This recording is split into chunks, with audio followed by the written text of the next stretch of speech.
ಎಲ್ಲರಿಗೂ ನಮಸ್ಕಾರ. ಆಳಂದದ ಶಾಸಕರಾಗಿರುವಂತಹ ಸನ್ಮಾನ್ಯ BR ಪಾಟೀಲ್ ಅವರು ಒಂದು ಗುರುತರವಾದ ಆರೋಪವನ್ನ ಮಾಡಿದ್ದಾರೆ. ಈ ಸರ್ಕಾರದಲ್ಲಿ ದುಡ್ಡು ಕೊಟ್ಟವರಿಗೆ ಮಾತ್ರ ಮನೆಯನ್ನ ಹಂಚಿಕೆ ಮಾಡ್ತಾ ಇದ್ದಾರೆ ಅಂತ. ರಾಯಭಾಗ ತಾಲೂಕಿನಲ್ಲಿ, ಅದು ರಾಯಭಾಗ ಮತಕ್ಷೇತ್ರ ಮತ್ತು ಕುಡಚಿ ಮತಕ್ಷೇತ್ರ ಎರಡಕ್ಕೂ ಕೂಡ ಈ ಹೊಸ ಸರ್ಕಾರ ಬಂದ ಮೇಲೆ 2.5 ವರ್ಷದಲ್ಲಿ ಒಂದೇ ಒಂದು ಹೊಸ ಮನೆಗಳನ್ನ ಮಂಜೂರಾತಿ ಮಾಡಿಲ್ಲ. ಈಗೇನು ಮನೆಗಳು ಬಂದಿದ್ದಾವೆ ಅದು ಕೇಂದ್ರ ಸರ್ಕಾರದ ಮನೆ. ಬಸವ ವಸತಿ ಯೋಜನೆಯಲ್ಲಿ ಯಾವುದೇ ಮನೆಗಳು ಬಂದಿಲ್ಲ. ಯಾಕೆ ಬಂದಿಲ್ಲ ಅಂದ್ರೆ, ರಾಯಭಾಗ ತಾಲೂಕಿನವರು ದುಡ್ಡು ಕೊಟ್ರೆ ನಾವು ಮನೆಯನ್ನ ಮಂಜೂರು ಮಾಡ್ತೇವೆ, ಕುಡಚಿ ಮತಕ್ಷೇತ್ರದವರು ನಾವು ದುಡ್ಡು ಕೊಟ್ರೆ ಮನೆಯನ್ನ ಮಂಜೂರು ಮಾಡ್ತೇವೆ ಅಂತ ಹೇಳಿ ಅಲ್ಲಿ ಹಿಡಿದು ನಿಲ್ಲಿಸಿದ್ದಾರೆ.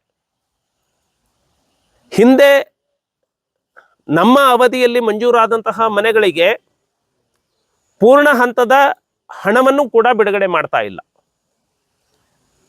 ಹಾಗಾಗಿ ಈ ಸರ್ಕಾರದಲ್ಲಿ ಏನು ಬಡವರಿಗೆ ಮನೆಯನ್ನ ಮಂಜೂರು ಮಾಡಬೇಕು, ಬಡವರ ಹತ್ರ ಕೂಡ ಏನು ಹಣವನ್ನ ಕೀಳುವಂತಹ ನೀಚ ಮಟ್ಟಕ್ಕೆ ಈ ಸರ್ಕಾರ ಏನು ಇಳಿದಿದೆ.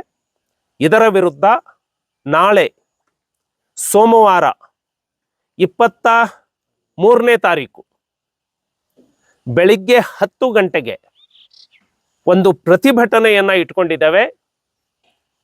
ಸರ್ಕಾರ ಬಡವರ ಹತ್ರ ಲಂಚ ಕೇಳುವಂಥದ್ದನ್ನ ವಿರೋಧಿಸಿ ಎಲ್ಲ ಸೂರಿಲ್ಲದವರಿಗೆ ಮನೆಯನ್ನ ಮಂಜೂರು ಮಾಡಬೇಕು ಅಂತ ಹೇಳಿ ಒತ್ತಾಯಿಸಿ ಈ ಹೋರಾಟದಲ್ಲಿ ಕುಡಚಿ ಮತಕ್ಷೇತ್ರ ಮತ್ತು ರಾಯಭಾಗ ಮತಕ್ಷೇತ್ರದ ಎಲ್ಲ ಸಾರ್ವಜನಿಕರು ಮತ್ತು ರಾಯಭಾಗದ ಶಾಸಕರಾಗಿರುವಂತಹ ನಮ್ಮ ನಾಯಕರಾಗಿರುವಂತಹ ಸನ್ಮಾನ್ಯ ದುರ್ಯೋಧನ ಐಹೊಳೆಯವರು ಮತ್ತೆ ನಾನು ಈ ಹೋರಾಟದಲ್ಲಿ ಭಾಗವಹಿಸಿರ್ತೇವೆ.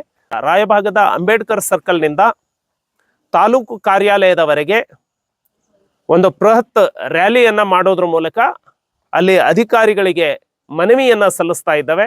ಈ ಹೋರಾಟದಲ್ಲಿ ತಾವೆಲ್ಲರೂ ಕೂಡ ಪಾಲ್ಗೊಳ್ಳಬೇಕು ಅಂತ ಹೇಳಿ ವಿನಂತಿಯನ್ನ ಮಾಡ್ತಾ, ಎಲ್ಲ ಗ್ರಾಮ ಪಂಚಾಯಿತಿಯ ಸದಸ್ಯರು, ಯಾರೆಲ್ಲರಿಗೆ GPS ಮಾಡೋದಕ್ಕೆ ದುಡ್ಡು ಬಿಡುಗಡೆ ಮಾಡೋದಕ್ಕೆ ತೊಂದರೆ ಕೊಡ್ತಾ ಇದ್ದಾರೆ ಆ ಎಲ್ಲ ಸಂತ್ರಸ್ತ ಫಲಾನುಭವಿಗಳು, ಮತ್ತೆ ಯಾರಿಗೆ ಮನೆ ಇಲ್ಲಿವರೆಗೆ ಮಂಜೂರಾಗಿಲ್ಲವೋ ಆ ವಸತಿಹೀನರು, ಅವರೆಲ್ಲರೂ ಕೂಡ ಈ ಹೋರಾಟದಲ್ಲಿ ಭಾಗವಹಿಸಬೇಕು ಅನ್ನುವಂತಹ ವಿನಂತಿಯನ್ನ ಮಾಡ್ತಾ ಆ ಪ್ರತಿಭಟನೆಯಲ್ಲಿ ತಾವೆಲ್ಲರೂ ಪಾಲ್ಗೊಳ್ಳಬೇಕು ಅಂತ ಹೇಳಿ ವಿನಂತಿಯನ್ನ ಮಾಡ್ತಾ ಇದ್ದೇನೆ. ಎಲ್ಲರಿಗೂ ನಮಸ್ಕಾರ.